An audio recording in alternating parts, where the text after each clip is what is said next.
साथियों, हिंदी माध्यम के सभी छात्रों के लिए बहुत बड़ी खुशखबरी। डाउटनेट पर चल रहा है एक बवाल ऑफर, जहां 9वीं और 10वीं का पूरा कोर्स सभी सब्जेक्ट के साथ दिया जा रहा है। 30,000 रुपये वाला कोर्स मात्र 3,000 रुपये में, और 11वीं 12वीं का 50,000 रुपये वाला पूरा कोर्स मात्र 5,000 रुपये में। इस कोर्स में डेली वीडियो क्लासेज, रोजाना होमवर्क, डाउट्स के समाधान, टीचर नोट्स, पिछले सालों के पेपर, क्विज और अंत में पूरे कोर्स का रिवीजन भी मिलेगा। तो इस कोर्स का लिंक डिस्क्रिप्शन में दे दिया गया है। दोस्तों, एक और मजे की बात है कि इस लिंक पर जाकर अगर आप रमेश कूपन कोड लगाओगे तो आपको पूरे 500 रुपये का डिस्काउंट मिलेगा। तो देर किस बात की है साथियों, अभी जाओ और कोर्स को खरीदो और इस बवाल ऑफर का फायदा उठाओ।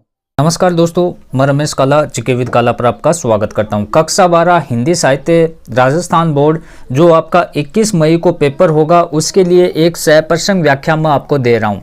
वो इसलिए दे रहा हूँ, बिल्कुल वायरल व्याख्या है दोस्तों, सह प्रसंग है, अच्छे से इसमें समझाया गया है, जिससे आपको भी पता लगे कि हमारे एक 5 नंबर का प्रश्न आएगा और प्रश्न कैसा होगा कि निम्नलिखित गद्यांशों में से किसी एक गद्यांश की सह प्रसंग व्याख्या कीजिए।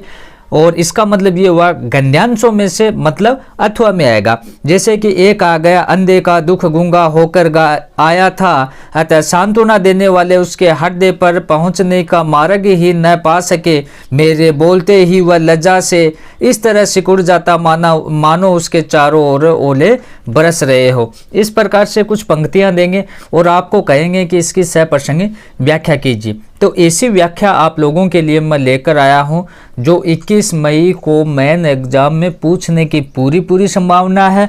प्लस आपको पता लग जाएगा कि सहप्रसंग व्याख्या हमें करनी कैसे है, जिससे हमें 5 में से 5 नंबर मिल सकें। बहुत ही ध्यान से इसे देखें। देखो, इसमें प्रत्येक चीज़, इसकी व्याख्या, प्रसंग, विशेष सभी को शामिल किया मैंने।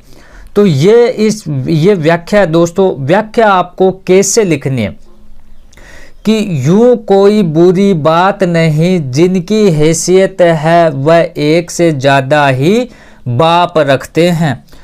एक घर में, एक दफ्तर में, 2 बाजार में, एक हर राजनीतिक दल में, इधर एक आदमी है जिसके 535 बाप थे। कल सरकार टूट गई तो 15 बाप रह गए, वह सरकार थम गए तो क्या हुआ, 38 बाप हो गए। तो इसका कहने का मतलब है ऐसा आपके पास पेपर में मिलेगा। अब उसकी सहप्रसंग व्याख्या आप कैसे करें? देखो, आप प्रसंग लिखोगे, पहले तो कैसे लिखोगे कि प्रस्तुत गद्यांश हरिशंकर परसाई द्वारा लिखित व्यंग्यात्मक निबंध सरकारों और शास्त्रों की लड़ाई शीर्षक से अवतरित है। लेखक व्यंग्य रूप से बताता है कि लोग अपना काम निकालने के लिए हर किसी को अपना बाप बना लेते हैं। तो इसकी व्याख्या कैसे करोगे आप? तो व्याख्या होगी दोस्तों कि अवसरवादी लोगों पर आक्षेप करते हुए लेखक कहता है कि कुछ लोग अपनी हैसियत के अनुसार बाप रखते हैं। लेखक का मानना है कि अपना काम निकालने के लिए किसी को अपना बाप बनाना बुरी बात नहीं है।